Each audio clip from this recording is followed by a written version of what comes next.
आज हमारे पास एक ओनिडा का टीवी रिपेयर होने आया था। तो उसमें एक हमारे पास फॉल्ट आया था। मैं अभी आपको दिखाता हूँ। वो उसमें एक फॉल्ट आया था हमारे पास। ये टीवी का पहले इंटरनल डायग्राम है। तो इसमें एक बार बार हमारा बीज उड़ जाता था या सप्लाई उड़ जाती थी। तो अभी मैं बताता हूँ इसका कौन सा आपने मॉडिफिकेशन करनी है। तो ये ओनिडा में एक्चुअली बेसिकली 2-3 तरह की किट आती हैं। तो ये बेसिकली जो किट है हमारे पास है 52-771 है, इसमें आईसी लगा हुआ है। और दूसरा इसमें सिस्टम आईसी लगा हुआ है। 52-771 वाली किट है, इसको कैसे बोलते हैं। ये ओनिडा की किट है। तो इसमें EST का नंबर भी मैं आपको बता देता हूँ।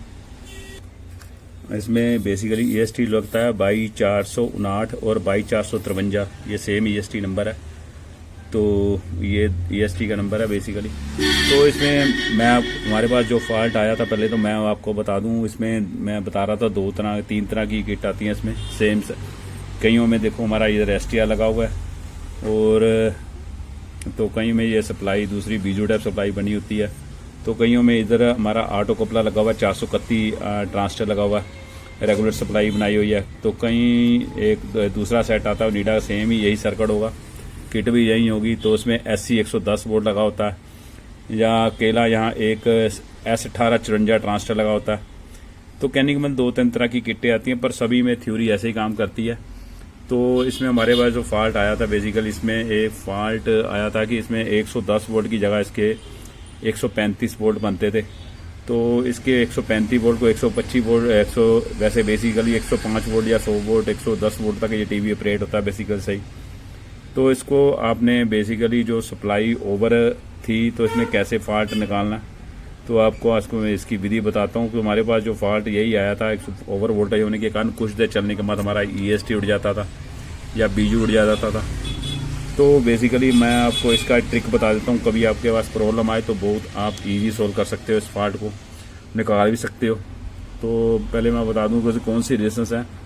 तो बेसिकली कई बार क्या होता है, ओवर सप्लाई होने के कारण हमारी ये बार बार जो EST उड़ता है या बीजू उड़ता है, 135 वोल्ट सप्लाई बननी, ओवर वोल्टेज बनने आते हैं हमारा ये पहली।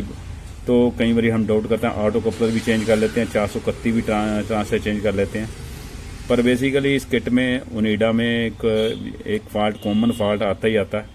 तो आपने कैसे इसको लोकेट करना है मैं आपको बताता हूँ। यहाँ देखो, यहाँ इन्होंने देखो पैरेलल में 2 रेजिस्टेंस लगी होती हैं, कईयों में 1 रेजिस्टेंस लगी होती है। तो ये आपने क्या करना है मैं आपको ट्रिक बता देता हूँ। ये देखो, जब भी कभी आपके पास ये प्रॉब्लम आए तो यहाँ पता क्या करना है आपने। ये अपने 110 वोल्ट जो सप्लाई बनती है बेसिकली आगे आउटपुट से, जो यहाँ हमारी एक 110 वोल्ट सप्लाई बनती है, 110 वोल्ट से हमारी एक रेजिस्टेंस इस 431 को जाती है। तो कहने का मतलब ये ट्रांसटर जो लगा हमारा रेगुलेटर ऑटो कपलर के साथ, जो ऑटो कपलर के साथ जो ट्रांसटर लगा होता है इस 431, तो बेसिकली ये हमारी जो एक 110 वोल्ट से एक रेजिस्टेंस कई बारी कईयों में सेट में 82 के लगी होती है, तो या 90 के लगी होती है, या 94 के, या 94 या 95 96 के। तो ये क्या होता है, हमारी रेजिस्टेंस की वैल्यू शिफ्ट हो जाती है, पर हमारी मीटर से सही शो करती है। पर इसको बेसिकली आपने क्या करना है, इस रेजिस्टेंस को आपने बेसिकली पहले चेंज कर देना है। जैसे ही आप रेजिस्टेंस चेंज करोगे, इसकी जितनी आप वैल्यू उसकी रेजिस्टेंस की, जैसे हमारे अभी फॉल्ट हमने निकाला, इसकी वैल्यू बेसिकली 76 के हमने लगाई है यहाँ। तो हमारी सप्लाई 105 वोल्ट बन गई हुई है, रह गई है। तो पहले हमारी सप्लाई है बेसिकली जो बन रही थी 135 वोल्ट बन रही थी। तो कहने का मतलब है यहाँ हमने 76 के लगा लिया। तो मैं आपको एक ट्रिक बताता हूँ। जैसे जैसे इस रेजिस्टेंस की वैल्यू आप ज़्यादा करते जाओगे, तो आपकी सप्लाई भी ज़्यादा होती जाएगी आगे, EST की 110 वोल्ट जो सप्लाई बनती है। और जैसे जैसे आप इस रेजिस्टेंस की वैल्यू कम करते जाओगे, जैसे हमने इसकी वैल्यू रेजिस्टेंस की वैल्यू 76 के कर दी है, तो हमारी ये सप्लाई 105 वोल्ट रह गई है। तो जैसे वैल्यू अगर रेजिस्टेंस की वैल्यू अगर 90 के कर दोगे, तो हमारी ये आगे सप्लाई कहने का मतलब 120 वोल्ट बन जाएगी। तो आपने करना क्या है, जैसे रेजिस्टेंस की वैल्यू जितनी कम कर दोगे, 110 वोल्ट से जो रेजिस्टेंस लगी हुई है हमारी ट्रांसटर को जाती है, तो वैसे ही आपकी सप्लाई कम हो जाएगी। तो ये ट्रिक है, जैसे मैंने आपको बताया, जैसे वैल्यू ज़्यादा करोगे वैसे ही सप्लाई बढ़ जाएगी, जैसे वैल्यू कम करोगे वैल्यू इसकी, तो वैसे ही सप्लाई हमारी 110 वोल्ट कम हो जाएगी। तो ये ट्रिक है। ओवर वोल्टेज कभी आपके पास ओनिडा में इस किट में प्रॉब्लम आए तो ओवर वोल्टेज की 110 वोल्ट होएगी। तो आप इस ट्रिक से जो मैंने अभी यूज़ किया हुआ है, तो हमारा ये एक्चुअली फॉल्ट निकल चुका हुआ है, तो हमारी सप्लाई बिल्कुल कंट्रोल में हो गई हुई है।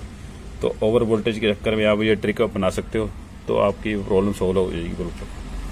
तो अभी आपको चला के भी दिखाता हूँ, तो हमारा ये फॉल्ट एक्चुअली निकल चुका हुआ है। ये देखो दोस्तों, हमने पहले ये रेजिस्टेंस एक्चुअली ये जो हमने ऊपर लगा दी हुई है, पहले नीचे लगी थी चैसी के। तो ये अभी हम आपको टीवी चलाया, ऑन किया, तो बेसिकली तो दोस्तों हमारा ये टीवी चल गया हुआ। तो कहने का मतलब टीवी बिल्कुल ओके हो चुका हुआ। तो कभी आपके पास ये प्रॉब्लम आए तो बहुत आप इजी इसको सोल्व कर सकते हो। तो कहने का मतलब ये सिर्फ ये बेसिकली जो फॉल्ट है इसी टीवी में नहीं निकलता, ये सब तकरीबन जितने भी टीवी आते हैं हमारी किट, जितने में ओवर वोल्टेज जिस हो जाते हैं 110 वोल्ट से सप्लाई, अगर ज़्यादा वोल्ट ओवरफ्लो वोल्टेज हो जाते हैं, तो जैसे सैमसंग की किट में भी ये फॉल्ट आता है। आगे हमारी 110 वोल्ट से रेजिस्टेंस लगी होती हैं।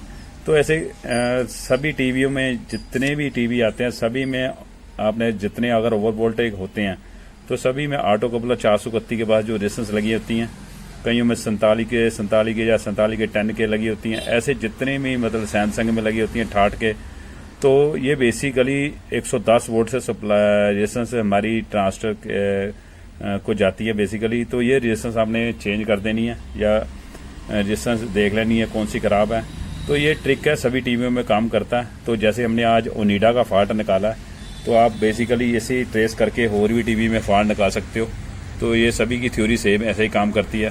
तो ओके, आगे आपको कोई प्रॉब्लम आए तो अभी आप सोल्व कर सकते हो। ओके, थैंक यू दोस्तों।